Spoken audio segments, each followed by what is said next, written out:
Hello, and thank you for making time to join us this afternoon for our April Thirsty Thursday webinar. This topic we'll be discussing is business impacts of EPDs, as well as what's new with the California AB262 legislation. I'm pleased to introduce our two speakers today. Urmila Sowell has 18 years of experience in the fenestration industry. She is the Technical and Advocacy Director for the National Glass Association, with duties that include managing all technical activities within NGA's 4 committees, as well as specific roles in ASTM, ASHRAE, and ISO. Urmila earned both her Bachelor and Master of Science degrees in Civil Engineering from Texas Tech University and is a licensed professional engineer. Stanley Yee, a lead accredited professional, is a facade design and construction specialist for Dow. Part of the facade engineering and architectural design team, he works with industry stakeholders to collaboratively develop innovative applications and products that enable building enclosure design and performance. He has over 20 years experience in the building enclosure industry, working in curtain wall contracting and facade engineering and consulting. He earned his building engineering degree from Concordia University in Montreal, Canada, and is an active member of various facade industry organizations and international standards committees. Stanley is currently a member of the board of directors of the National Glass Association.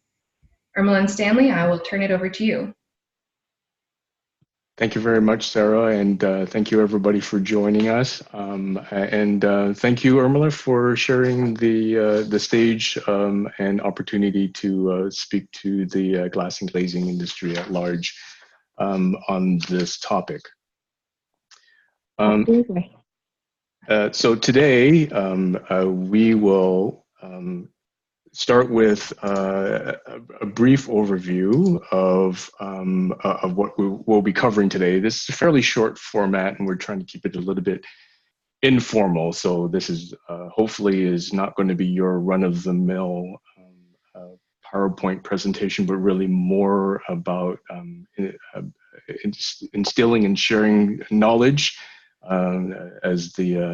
as the title implies, to satisfy our thirst for knowledge and to provide a medium for a dialogue, not just today, but moving forward. And part of today's discussion will be taking an opportunity to really reset the stage and defining what these various acronyms are, PCRs, LCAs, and EPDs, and really shed some light on the industry's affinity for acronyms and really be able to put some context to it. And when we put some context to it through definition, also shed some light on what a business value or what the business proposition would be for embarking on EPDs and there are various levels of EPDs that could be embarked on. And we'll talk about those at a very high level today, and including some discussion about market drivers and of course on a related topic that just happens to be going on simultaneously with some of these discussions with regards to PCRs, LCAs, and EPDs. Urmila will be providing an update on the California legislation, specifically the California AB262. Which has been in the news quite a little bit lately and has been point of dialogue within the association. And I think with the way things move fast and furious, it would be helpful and appropriate for an update when the timing fits. So thank you, Urmila, for sharing that information, and we'll have that a little bit later on. To start, I think to really frame what I like to call from the beginning, is to really set the stage of what is a life cycle assessment of a building. And really a life cycle assessment is a mechanism that allows architects and building professionals and building owners specifically to understand the energy usage and other environmental impact components associated with all phases of a building's life cycle. And this goes from individual material procurement, and this goes way back into the value chain of even materials, raw material procurement and extraction, to its manufacture, to its fabrication, construction, its operation through the building of the life, and ultimately when it reaches end of life, its decommissioning. So it's about the environmental impact, and most the metric that's talked about most is carbon, because it's one of those more measurable ones. It's something tons of kilograms or metric tons of carbon dioxide equivalent is a relatively easy measure. For those of us who are really technically inclined, it's a typical, you can only manage what you can measure type of philosophy, and this is a management tool to facilitate the measurement and comparative characteristic. More importantly, to what end? The end product of an LCA is a wide range of environmental footprint of a building. It defines, as you can tell, because it involves the properties of the carbon footprint of the material from its extraction through to its decommissioning. You can tell that it really is a description of its entire footprint as it relates to the building. And when you do an LCA at the building level, it's the sum of all the systems that make up the building and its environmental footprint, all wrapped up into a whole building life cycle assessment. That's why you're able to extract the entire aspect of energy usage, global warming potential, habitat destruction, and resource depletion, and toxic emissions. And that's all completely dependent on what kind of information is being asked for inside the life cycle assessment. And to ensure that it is a like-to-like process and it's a repeatable process, building life cycle assessments and life cycle assessments in general of the specific products that make up the building are characterized by their respective product category rules.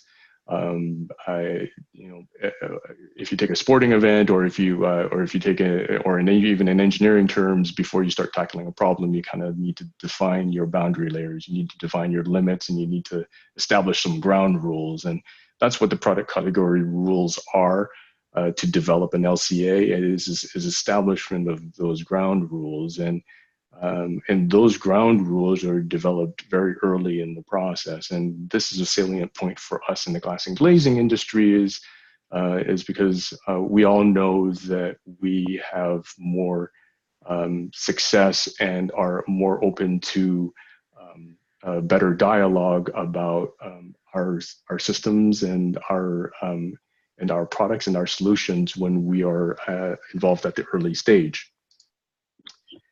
To put some context in terms of what these definitions are, so we've thrown a lot of acronyms at you, and this is an opportunity to really kind of distill what do these mean. And these are the extremely technical terms. These are the ones that that if you were to go to a glossary or a dictionary, you would extract. But a product category rules is exactly that. As I mentioned earlier, are the ground rules. There are a specific set of rules and requirements and guidelines for developing an environmental product declaration. For one of those for one or more product categories. Take, for instance, one could exist for sealants, one could exist for bricks, one could exist for concrete, one could exist for steel, for which all of the above, there's some form of documentation out there in terms of what those rules, what those ground rules are for developing an LCA. Those plug in and inform how you generate a life cycle assessment, either at the product level or at the whole building level. And it's a compilation of the evaluation of the inputs and outputs of the potential environmental impact of a product system. So it's a collection of all the outputs of all the data that's generated using the previous, our aforementioned product category rules, and it generates a life cycle assessment. And you end up with output of depending on what the so and from an LCA, and this is where the choice is, with the life cycle assessment, the output of the life cycle assessment plugs into what would be an environmental product declaration, because rules were followed in producing the LCA, and there's a third party that would be involved in creating them, there's an opportunity to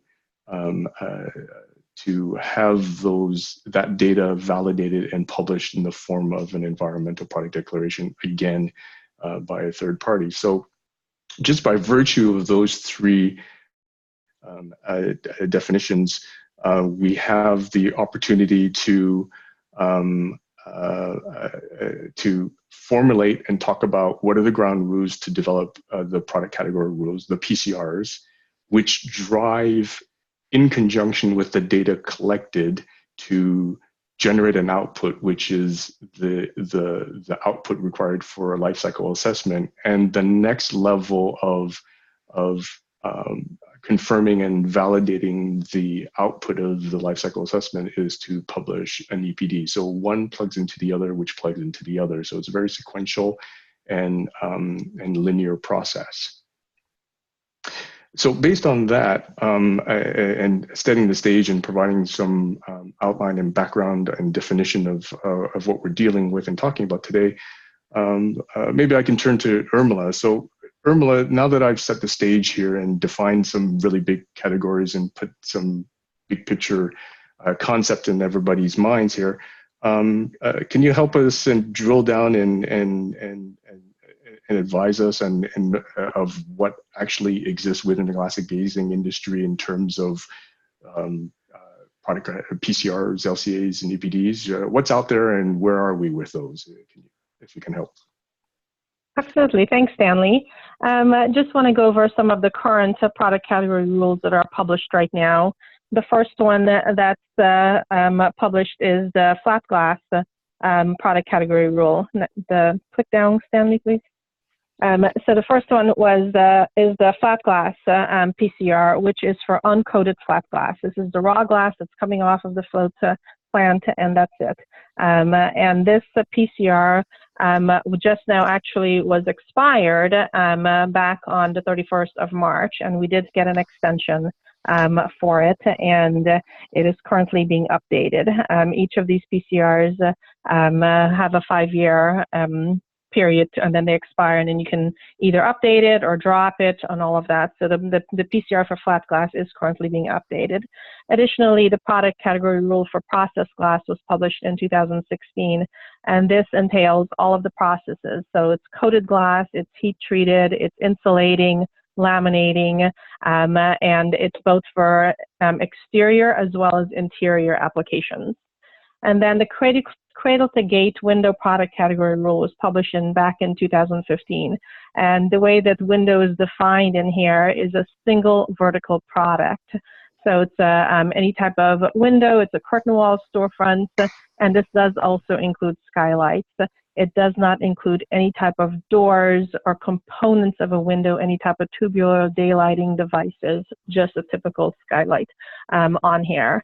And so that being said, the current LCAs and EPDs that are out there, there isn't one for industry right now. There are several individual window manufacturers who have their company individual environmental product declarations that they're able to show what their outputs are and use that as a marketing tool. There are several of the flat glass manufacturers who also have their individual lifecycle assessment as well as their EPDs, but there are no industry-wide LCA or EPD currently, either for flat glass, for processed glass, or for windows.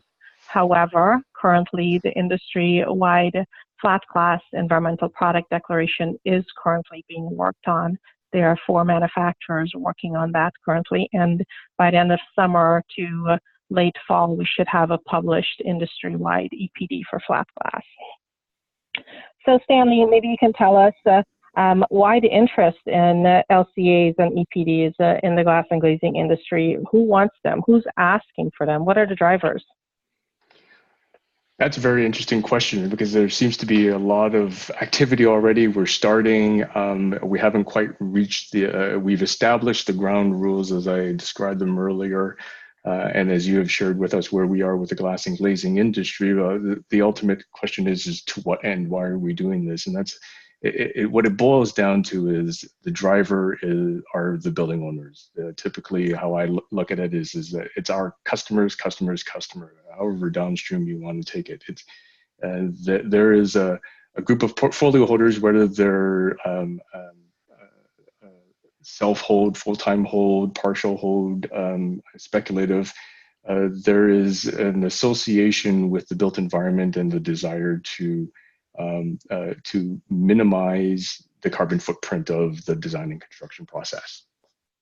And in doing that, there is a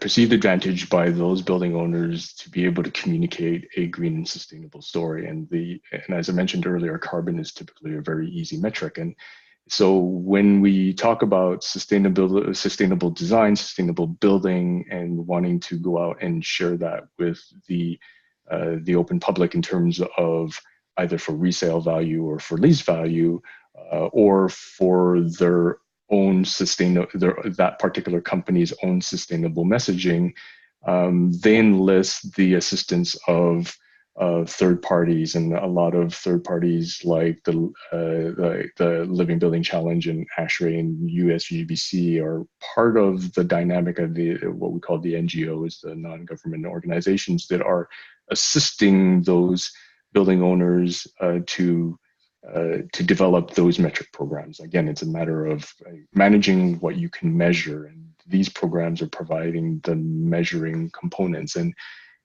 it's about effectively communicating a metric in which one is doing better in terms of environmental performance. And this is very pervasive and obvious from building owners being existing portfolios or new portfolios.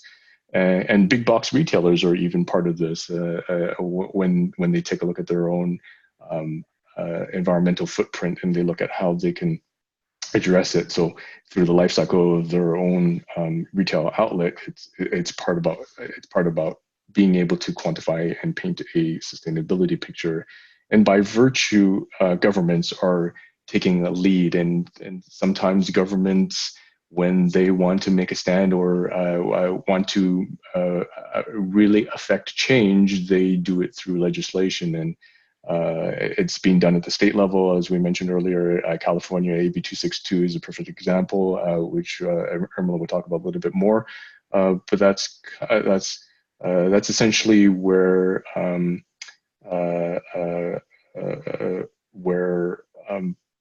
the need and the drivers are coming from. It's really our customers, and the rest of us in the industry are responding to that.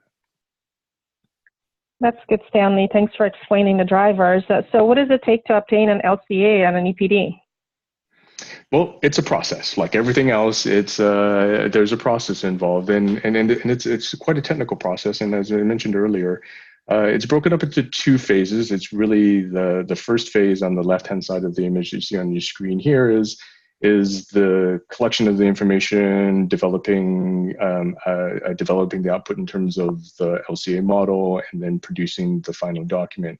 And then on the right-hand side of the image is there's an operational side, and the general process is identifying the correct PCR, identifying the correct product category rules that are applicable to your industry or to your product, and then collecting the inputs that are required by those specific rules and submit that data for it to be processed through the Lifecycle Assessment modeling program. Sometimes it's a very elaborate spreadsheet. Sometimes it's an actual modeling program that's specifically geared to processes for information, particularly with some additional default information that may be able to help inform the end model, and then ultimately that produces an output which provides the input for an environmental product declaration. And all of that is typically undertaken by an LCA practitioner, a third party, particularly if you want to publish these results externally. It would take a third party practitioner to undertake all of this. Beyond the development of the EPD and publishing, as there's the verification stage of both the LCAs and the EPDs and the final publication. And that involves, again, another third party. It can be the same third party as the practitioner, but that falls under a program operator. And again, that's to be able to publish those results and be able to put them out there so that the likes of building owners and government officials or a green building rating system assessors can look at the data. They would need to be published by the program operator. So now that we understand, go ahead.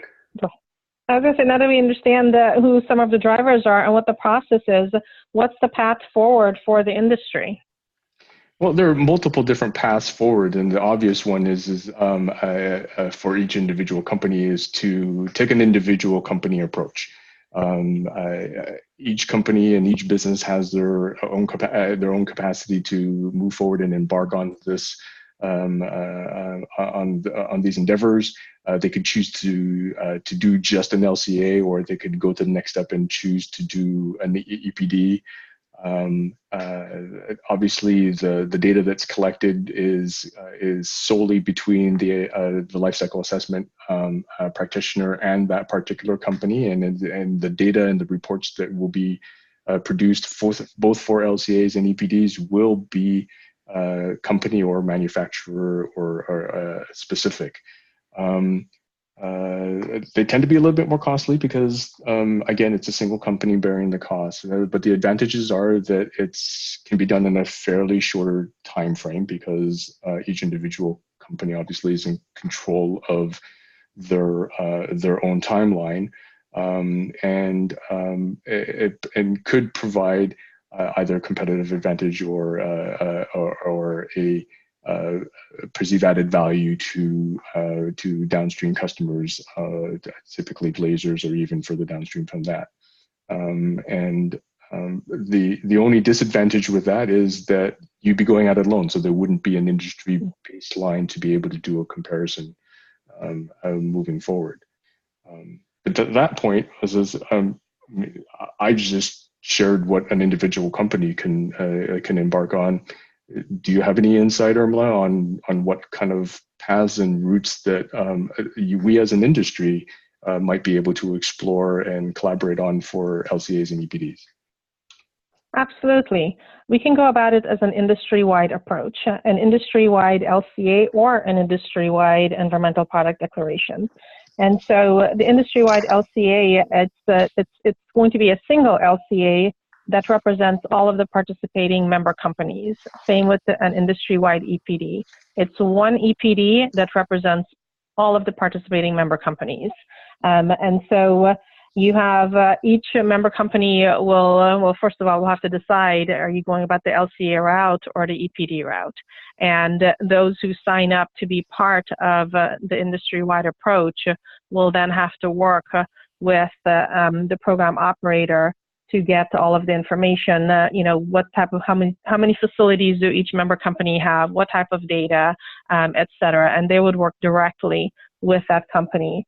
Some of the pros about going about the industry-wide way, it's because it's cost effective. You're sharing the cost of the program operator and having this industry-wide approach. So that way, the same approach is the same path where the process that you had explained, Stanley, still needs to be worked out. So this way, the industry-wide approach, you have all of the different documentation from all of the different member companies being done once. It is more cost effective. It leverages the industry economy of scale. So the more members involved in it, the less overall cost for all those participating. It makes it affordable than going about it alone. Some of the cons is that you don't get to say, hey, my company is better than the industry average, because now you're part of the industry documentation. And so it's going about it alone, of course, it still takes the same amount of time, 8 months, 9 months, a year to get done. So the same thing with the industry-wide approach as well. It will still take the same time, but you do get one product at the end of it. Are there any paths that can be considered? Well, of course. I mean, there's the individual company route, and then it sounds like there's a viable and interesting collaborative approach, and then there's always this is the one I like to paint the picture often about is there's the no approach, and that's what can be termed as the do nothing scenario, and of course. It's very simple descriptor. There isn't much to explain about it. It's basically waiting to see what the industry, what the rest of the industry does, the rest of the construction industry, I should say, does, with the knowledge that as I mentioned earlier, there are drivers in terms of building owners and the architectural institutions that are looking to manage what they can measure in terms of carbon footprint. The pros definitely would be from a cost perspective for everybody involved. If you do nothing, then you don't spend the money, from a bottom line approach, that's a pretty clear cut situation. The potential downside is that if the industry, or even if an individually, it's chosen that that we choose to do nothing or not to act on. Or to embark on an LCA or EPD, there are ultimately others that there will. There are just so many players in the construction industry. It's just not reasonable to think that everybody will choose to take the wait and see approach. And when it does come time for our part of the industry to act or decide to pursue an LCA or an EPD, it will be at least 12 months before one can be published. And realistically speaking, it's probably more than that, because even when you consider what Urmila and I shared in the earlier scenarios, those are taking anywhere between 6 to 9 months. When you're starting from zero, it's not an unreasonable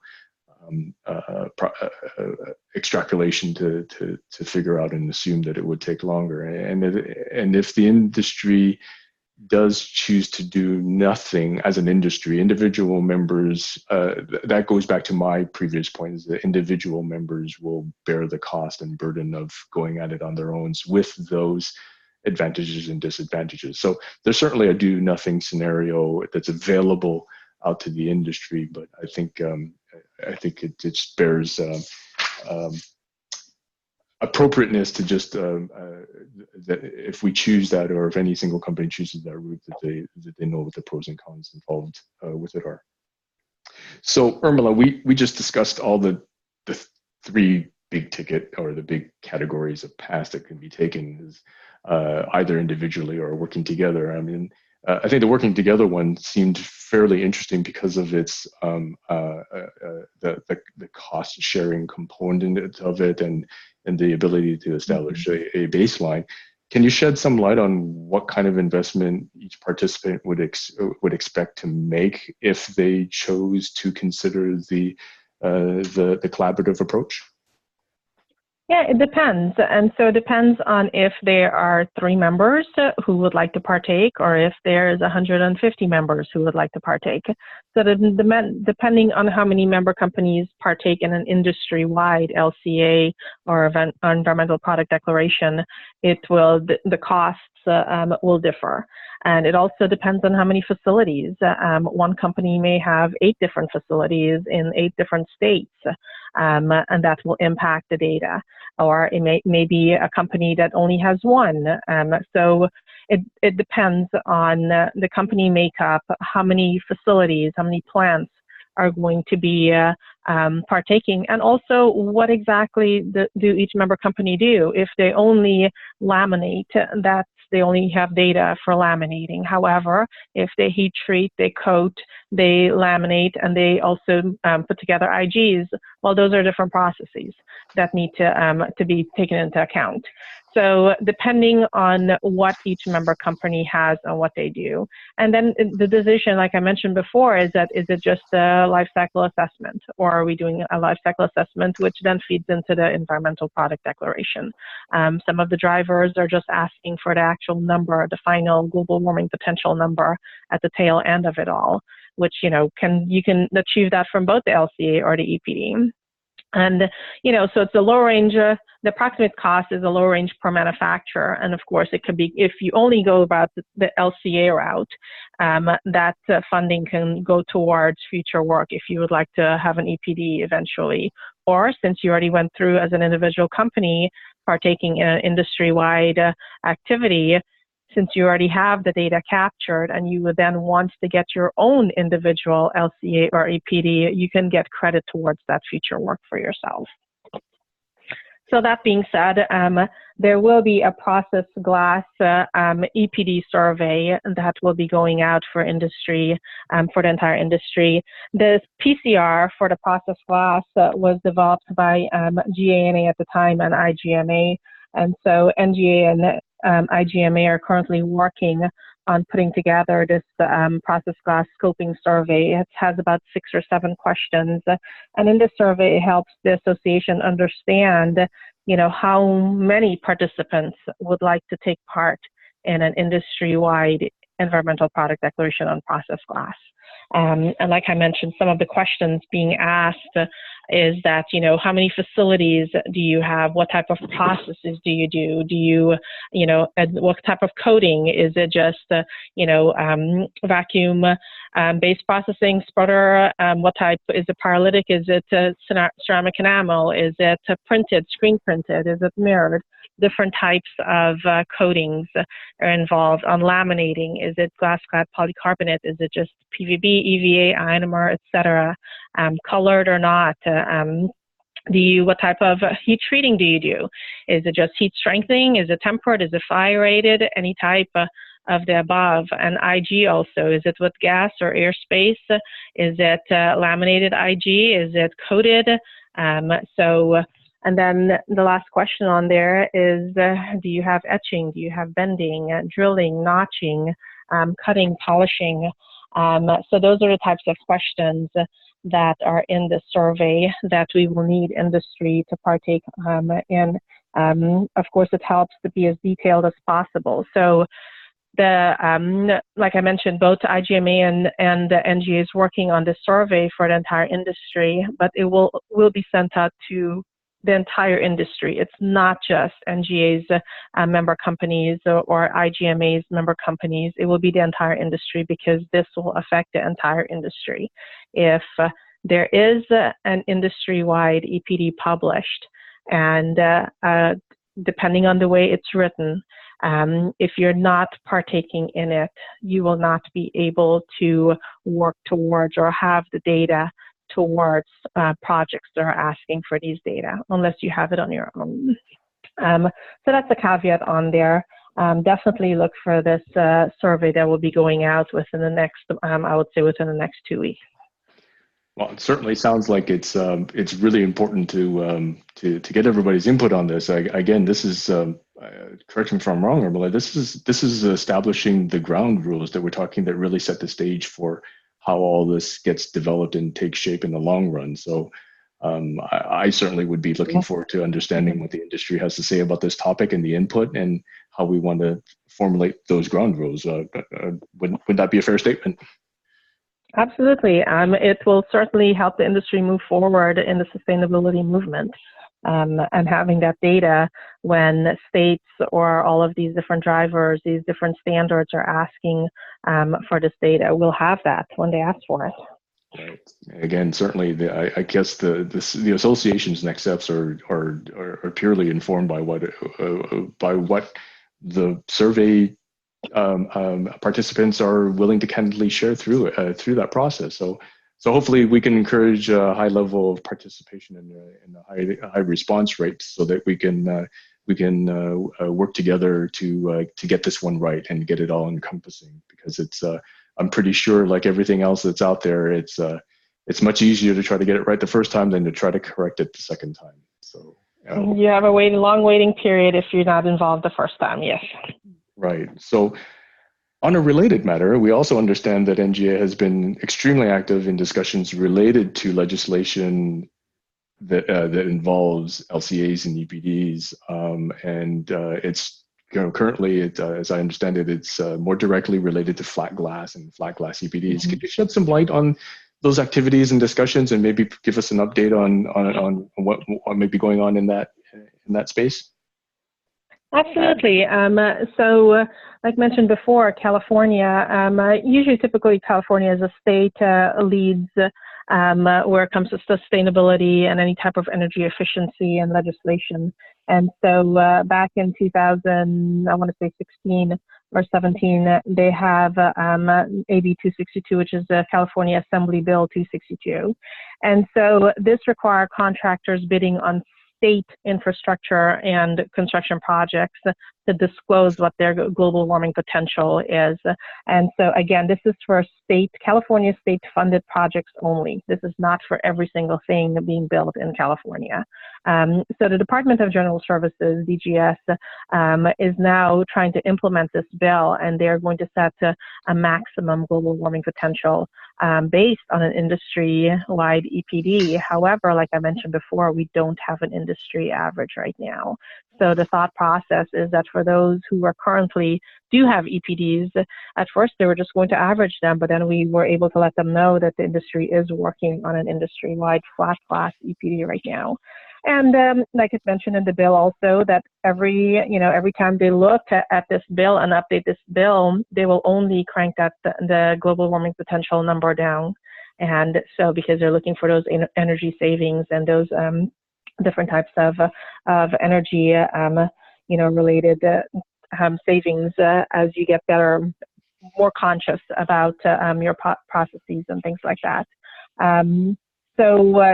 There's, so back in August of 2018, NGA as well as a couple other industry associations submitted comments to the Department of General Services. They had a public open period in which, NGA did provide comments letting them know that, hey, their original time frame was they wanted EPDs by this year. And so we let them know that there's not enough time to produce environmental product declarations. And they're specifically asking for facility-specific data. And so we were trying to educate them and let them know that facility-specific results do not represent how the products actually go to market. And also, it's by having this legislation and having only those with environmental product declarations, you're excluding products from the California marketplace. And of course, letting them know that the way that they were going to average to get their GWP number is flawed, because an average of two numbers, well, you have a monopoly. And so, we're trying to really explain to them how the flat glass industry works. And in AB262, flat glass itself is named. And so Department of General Services, their response was that, well, this act, they were able to revise AB262 with Assembly Bill 1817, which then that new bill does give a 2-year extension on all of the dates that was previously written in AB262. But they also say that their facility-specific EPD means, product-specific APD, which means it's from a single facility. So flat glass from a single facility, they are thinking goes into a building. They're kind of missing the phase of where you have the flat glass, raw glass is made, then it goes to a fabricator and then, put into a window. But that's the way that they're interpreting the letter of the law in the bill itself. And so it didn't note that facility specific, we did, let them know that it's excluding more products by not having, by having facility specific EPDs only. But they have had a conversation. So last week, the forming committee of the National Gas Association did discuss flat glass and process glass. with the Department of General Services. They did note that they recognize that flat glass itself, that is named in the bill, which is a letter of the law, is not used in the building envelope, but instead it is processed glass. Currently, their awarding agencies mentioned that, well, raw glass or flat glass is still used inside of the building, so they're still going to be asking for that, and we still have some questions coming back and forth with the forming committee and the Department of General Services. So here are the key dates. Again, this is for state-funded buildings only in California. So starting January of this year, the awarding authorities are requesting submission of EPDs. Starting next year, they will require EPDs of products. January 2021 is when the Department of General Services will publish a maximum acceptable global warming potential for the eligible materials. Flat glass is one of the 4 that was named. And then July of 2021 is when the awarding authorities will gauge the global warming potential compliance with each of the EPDs. There are still discussions going through how to work through these. So to summarize all of this, as fabricators, suppliers, manufacturers, you will be asked to make submissions towards an LCA or an EPD. It's either that you're providing or working on the full EPD, or you have to, give some of your data to influence or make into the larger environmental product declaration. Definitely watch your inbox for industry-wide survey. Participate, please. This is going to affect each and every one of us in the glass and resin industry eventually. It will impact, because the sustainability movement is going very, very strong on that. Next time we'll be discussing this is at Fall Conference. Fall Conference will be August 13th through the 15th in Toledo. Registration is open right now, so please register for that. Additionally, and next time after that, we'll probably have an update is at Glass Build America. The dates are September 17th through the 19th. Registration is open. It actually opens up today. We'll have more information on this topic and all of the industry's topic at both Fall Conference as well as on Glassbuild. Great. Well, thank you very much for that update. And just to close out today's discussion, we've run a little bit long, but I think we could all agree that this has been a point of interest and certainly valuable opportunity for us to increase our knowledge. To help a little bit further, we've put together three helpful resources and references. These are links that are available. You'll receive these when you get the PDF versions of the presentation. They're publicly available on the web, and they're very informative to kind of set the stage of what an LCA is, what they're looking for, and what the path going forward is. As you can see, one is published by the AIA, the other one is Carbon Leadership Forum from the University of Washington, and of course, the Green Building Certification Institute, which is basically the certification administrative arm of the LEED program by USGBC. And as always, Urmila and I are available to engage in conversation and discussion with interested parties who want to continue the dialogue, and our contact informations are up there. I was able to just confirm that I will be at Fall Conference and certainly available to anybody in between now and then to talk about it in Toledo. So hopefully we'll be able to talk to you in person in Toledo, Ohio, at Fall Conference in August. And I think that wraps up our Thirsty Thursday. I certainly appreciate everybody joining us on today's call. And again, we'll see you at the next installment. Please check out glass.org events for the next installment, or watch your inbox. Thank you very much. Thank you. Have a good afternoon. Bye-bye.